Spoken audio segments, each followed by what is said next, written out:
Students, उम्मीद करता हूँ आप सब खैरियत से होंगे। Without wasting our time let's get to the topic. आज का जो हमारा मौजू है that is exclamatory type of sentence. Exclamatory type of sentence ऐसे सेंटेंसेस होते हैं जिनमें सडन इमोशंस, सडन फीलिंग्स की रिप्रेजेंटेशन की जाती है। डेफिनेशंस की तरफ आते हैं। An exclamatory sentence is one which is used to express sudden and strong emotions and it ends with an exclamation mark.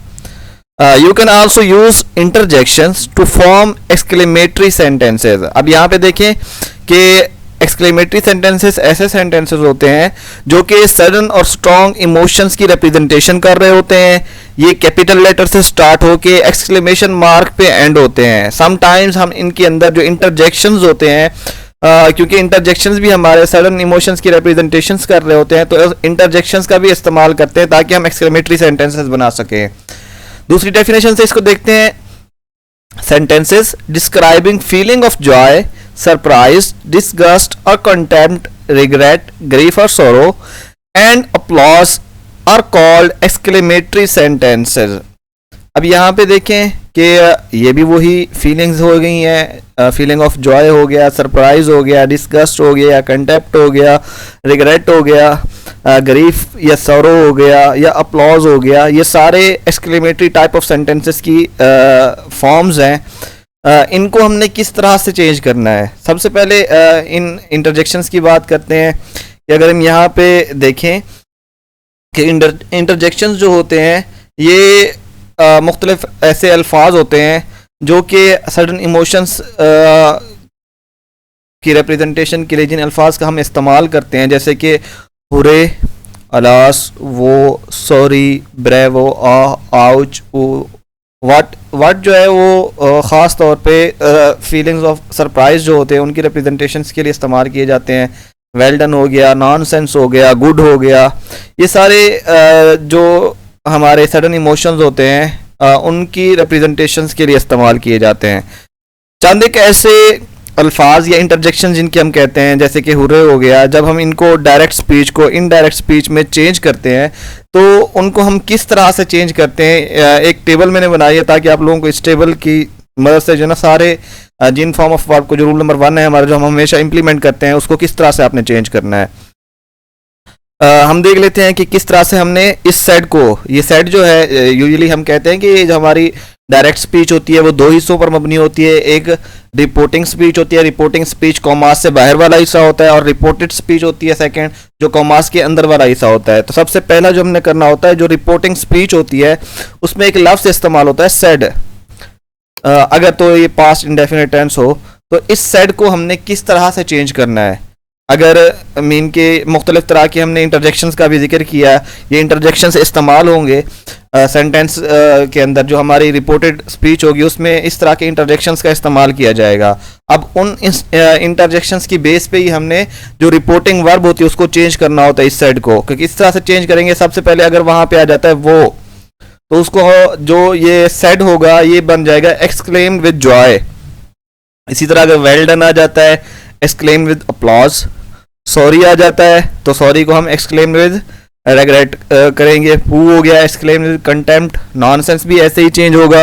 हुरे हो गया exclaimed with Joy, alas exclaimed with सोरो, एक्सक्लेम्ड विद सोरो और ग्रीफ दोनों ही हो सकते हैं। चलें चंद एक जो हमारे रूल्स हैं उनको हम रूल्स को देख लेते हैं कि किस तरह से हम हमेशा इनको चेंज करते आए हैं। तो ये टोटल हमारे पास वैसे 5 रूल्स हैं, तो इन रूल्स को एक दफ़ा हम रिवाइज कर लेते हैं। अगर तो आपने रूल्स देखने हैं तो इसकी जो नरेशन की पहली वीडियो उसको देखिए, उनमें बड़ी डिटेल के साथ जो है ना मैंने रूल्स को डिस्क्राइब किया है। सबसे पहला रूल क्या होता है हमारे पास कि जो रिपोर्टिंग वर्ब जो हम अभी बात कर रहे थे, जो कॉमा से बाहर वाला हिस्सा होता है, उसकी फॉर्म ऑफ वर्ब को हमने चेंज करना होता है। किसके अकॉर्डिंग? जो हमारी रिपोर्टेड स्पीच होती है, जो कॉमास के अंदर वाला हिस्सा होता है, उस कॉमास के अंदर वाले जो सेंटेंस की टाइप होती है उसके अकॉर्डिंग हमने रिपोर्टिंग वर्ब को चेंज करना होता है, जो साइड इस्तेमाल होता है।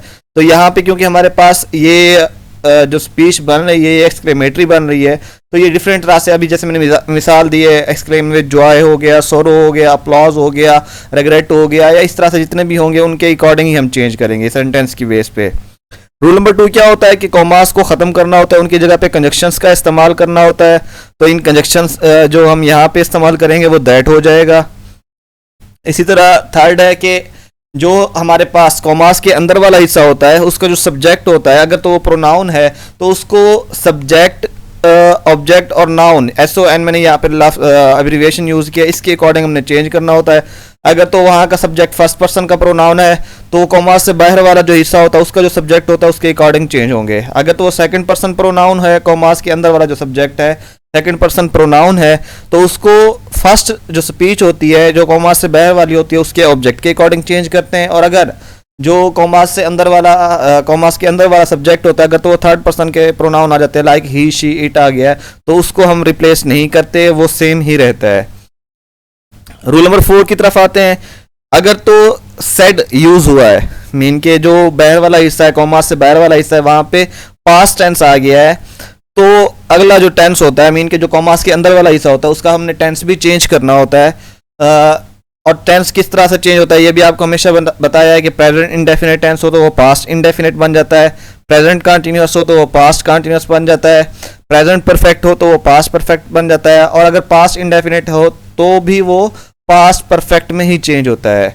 हाँ, अगर विल शैल का इस्तेमाल आ जाए, फ्यूचर इंडेफिनिट आ जाए, तो वुड और शुड के साथ रिप्लेस कर देते हैं। हाँ, अगर इसके अलावा और भी मॉडल वर्ब्स यूज हुई हो तो उनको, जैसे कैन को कुड के साथ, मे को माइट के साथ, इस तरह से हम उनको रिप्लेस कर देते हैं।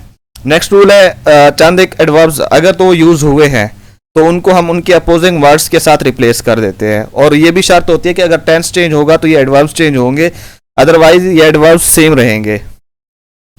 नेक्स्ट रूल वैसे मैंने आपको बता दिया, जो ऑक्सिलरीज इस्तेमाल होती हैं इनको हमने इनकी बेस फॉर्म में लेके जाना है, जैसे विल को वुड के साथ, शेल को शुड के साथ, मे को माइट के साथ और कैन को कुड के साथ रिप्लेस कर देना है। हाँ, एक चीज़ आपने माइंड में रखनी है कि अगर जो हमारे कॉमास के अंदर वाला हिस्सा है जो कोटेड स्पीच है या रिपोर्टेड स्पीच है, अगर तो वो यूनिवर्सल ट्रूथ है, साइंटिफिक ट्रूथ है, तो उसको हम सेम रखेंगे, उसमें कोई भी चेंज नहीं करेंगे, वो सेंटेंस सेम ही रहेगा, टेंस सेम रहेगा उसका। इसी तरह इन रूल्स के बाद मीन के हम चंद एक एग्जांपल्स कोट करते हैं, इन एग्जांपल्स की मदद से हम इनको समझते हैं। सबसे पहला सेंटेंस है हमारे पास, द प्लेयर्स सेड हुरे। यहाँ पे देखिए इंटरजेक्शन इस्तेमाल हुआ है, the players said hurray we have won the match. अब यहाँ पे देखें ये सेड जो है, क्योंकि ये हुरे है, खुशी के जो एक्सप्रेशन है उनकी रिप्रेजेंटेशन हो रही है, तो हम इसको एक्सक्लेम विद जॉय कर देंगे, the players exclaim with Joy. अब इन कॉमास को ख़त्म करना है, इनकी जगह पे हमने दैट का इस्तेमाल करना है। अब वी जो है ये फर्स्ट पर्सन की प्लूरल फॉर्मेट है, तो ये इसके सब्जेक्ट्स के अकॉर्डिंग, जो सब्जेक्ट है इसका इसके सब्जेक्ट के अकॉर्डिंग चेंज होगा। अब ये सब्जेक्ट क्योंकि प्लेयर्स है तो हम वी की बजाय जो प्लेयर्स की जमा होगी वो दे हो जाएगी, तो मीन के थर्ड पर्सन के प्रोनाउन के हिसाब से तो वो दे हो जाएगी, तो हम इसको दे के साथ, और ये प्रेजेंट परफेक्ट टेंस बन रहा है तो इसको हैड के साथ रिप्लेस कर देंगे, तो हमारा इसकी जो इनडायरेक्ट फॉर्म है वो आ जाएगी। यहाँ पे देखें, the players exclaimed with Joy, या एक्सक्लेम जॉयफुली भी हो सकता है, that they had von the match, क्योंकि ये खुशी के तासुरात की रिप्रेजेंटेशन कर रहा था। नेक्स्ट एक और मिसाल की तरफ हम आते हैं, the mechanic said to me sorry I have broken your mirror. अब यहाँ पे देखें इस सेड को इस टाइप ऑफ सेंटेंस के अकॉर्डिंग हमने चेंज करना था। अब क्योंकि ये यहाँ पे सॉरी इस्तेमाल हुआ है तो हमने कहा था जहाँ पे सॉरी होगा वो रेगरेट के साथ जो है ना हमने रिप्लेस करना है, तो ये सेड जो होगा ये क्या आएगा, एक्सक्लेम विद रेगरेट हो जाएगा, the mechanic exclaim with regret to me. अब इन कॉमास को ख़त्म करना है, इसकी जगह पे हमने दैट लगाना है, कंजक्शन का इस्तेमाल हो जाएगा। अब यहाँ पे देखें आई फर्स्ट पर्सन के प्रोनाउन है, अब यहाँ पे द मैकेनिक है तो ये ही के साथ रिप्लेस हो जाएगा। अब है first person present perfect tense की रिप्रेजेंटेशन कर रहा है तो हम इसको पास्ट परफेक्ट टेंस में चेंज कर देंगे। यहाँ पे देखिए एग्जांपल में, the mechanic exclaim with regret to me that he had broken my mirror. I hope कि आपको इस सेंटेंस की समझ आई होगी। नेक्स्ट सेंटेंस की तरफ चलते हैं। थर्ड एग्जांपल है हमारे पास, the teacher said to the participants bravo you have won the competition.